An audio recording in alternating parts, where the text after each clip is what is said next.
అనసూయ ఇచ్చిన స్ట్రోక్ కి జబర్దస్త్ షో విలవిలలాడిపోతోంది. ఈ లెజెండరీ కామెడీ షో కోలుకునే పరిస్థితి కనిపించడం లేదు. ఒకప్పటి టాప్ షో రేస్ లో వెనుకపడింది. యాంకర్ అనసూయ భరద్వాజ్ ఈ యాంకరింగ్ అనే ట్యాగ్ వదిలించుకోవాలని అనసూయ గట్టి ప్రయత్నం చేస్తోంది. ఇకపై యాంకరింగ్ చేసేది లేదని కుండ బద్దలు కొట్టింది. అందుకు కారణాలు కూడా చెప్పింది. టీఆర్పీ కోసం మేకర్స్ వేస్తున్న పిచ్చి స్టంట్స్ నాకు నచ్చడం లేదు. అవి ఎప్పటికీ కొనసాగేవే కాబట్టి ఇకపై నేను యాంకరింగ్ చేయను అన్నారు. 2022లో అనసూయ జబర్దస్త్ నుండి బయటకు వచ్చింది. ఇతర కమిట్మెంట్స్ కారణంగా జబర్దస్త్ కి టైం ఇవ్వలేకపోతున్నానని చెప్పింది. అయితే అసలు విషయం వేరే ఉంది. యాంకర్స్ ని కూడా స్కిట్స్ లో ఇన్వాల్వ్ చేయడం ఎక్కువైపోయింది. ముఖ్యంగా స్టార్ కమిడియన్ హైపరాది లాంటి వాళ్ళు ఇష్టం వచ్చినట్లు సెటైర్లు వేస్తున్నారు. కోపం వచ్చినా బయటపడే పరిస్థితి లేదు. తనపై జబర్దస్త్ కమిడియన్స్ బాడీ షేమింగ్ కి పాల్పడ్డారు అని అనసూయ ఓపెన్ గానే చెప్పింది. అనసూయని హర్ట్ చేయకుండా ఉపయోగించుకుంటే మల్లెమాలకు నష్టం జరిగేది కాదు. తనపై హద్దులు దాటి జోక్స్ వేస్తూ విసిగించినందుకు మాస్టర్ స్ట్రోక్ ఇచ్చింది.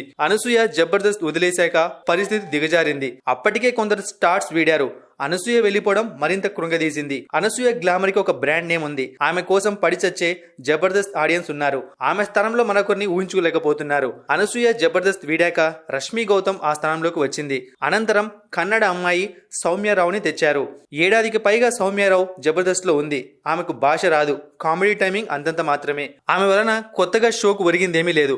అందుకే ఇటీవల తప్పించారు. సౌమ్యరావు స్థానంలో బిగ్ బాస్ ఫేమ్ సిరి హనుమంత్ ని తెచ్చారు. సిరి పొట్టిబట్టర్లు ఆకట్టుకునే ప్రయత్నం చేస్తున్న ఆదరణ అంతంత మాత్రమే. రష్మి మాత్రమే అనసూయ స్థానాన్ని కొంతమేర భర్తీ చేయగలదు. ఏది ఏమైనా మల్లెమాలకు అనసూయ ఇచ్చిన దెబ్బ గట్టిగానే తగిలింది.